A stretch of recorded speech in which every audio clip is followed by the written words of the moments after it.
when people go to the Bible looking for some kind of detailed esoteric scientific information, they're likely to misread it. So that's Wow. again a hermeneutical question of saying, let's set a context in what kind of communication God is engaging in the Bible, and understand that actually much of Genesis 1, and this is part of the book that is new uh, over against what I did earlier, much of Genesis 1 is talking to ordinary people by comparing what God is doing once and for all in creating things with what he's now doing in sustaining them.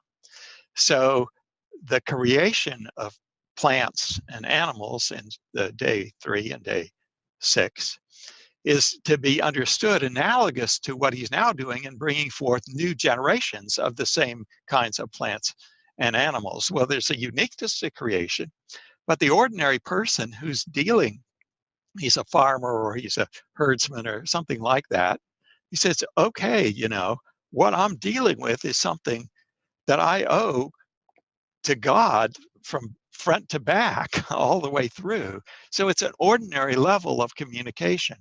So I think that helps to set this thing in a context where we're not competing to make the Bible some kind of precisionist scientific document, though it addresses the whole world. You take the issue of, the Earth-centered universe. I think that was a ghastly mistake that was perhaps due partly to the fact that even in ancient times, the Christian theologians were trying to show that the Bible measured up to, in this case, Ptolemaic astronomy, the old Right. astronomy, Hmm. and to find things in the Bible instead of saying, look, this is to us in terms of what we can see. It isn't an astronomical theory.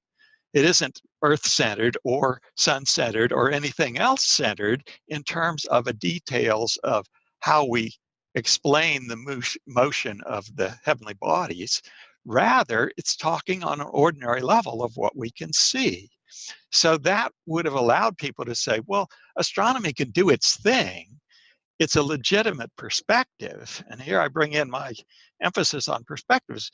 We're, Certainly. we're capable as human beings of having multiple perspectives reflecting the the plurality of persons in the Trinity. We should just say we can have a kind of person-centered perspective when we're thinking about the world in its ordinary experience, or we can have a sort of detailed astronomical perspective where we're doing calculations and we say, what's the easiest way to work this out and to understand the actual spatial measurements that exist between the different heavenly bodies.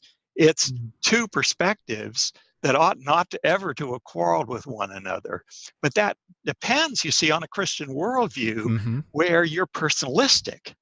If you're not, then you're likely to think there is some one absolute point of view that is the right one, and everything else is got to be moved out as false. Yeah, that's a tremendous point. You've developed this not only in class but in other books as well. And listeners may be interested to follow up on this, and especially on the important hermeneutical principle and understanding of phenomenology and phenomenological language, I should say. If you just search for phenomenology, you might end up in some odd logical positivism and whatnot. But in terms of this perspective, just a very simple example, when the Bible says the sun rises, that's not a false statement. But if you want to speak about that from a scientific perspective, we understand how the Earth rotates on an axis and spins around the sun, and it gives the perception of the sun going up and down on the horizon. That's phenomenological language in the Bible, which is in no sense contradictory or competitive with scientific perspective. Both are true, but there's not two truths, so to speak, but two perspectives on the single truth. Your point of Genesis and its ability to communicate universally is tremendous. I listened to an entire podcast episode from this program called 99% Invisible, which is a program devoted to design. And they were speaking with scientists and others who were seeking to develop hazardous warning signs for radioactive waste in the desert. But they were seeking to come up with a semiology and symbols that would communicate potentially to humans or other life forms, in their view, 10,000 years from now.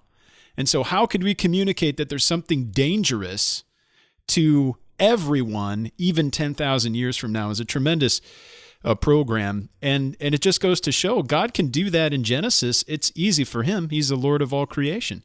It's actually more difficult, if we want to think from a human perspective, for God to communicate that way than it would be to give us all the secrets of science. He could do that, and if we knew them, we could write that in a textbook. But communicating in the way that God did is even more majestic, I think, than writing a textbook for us.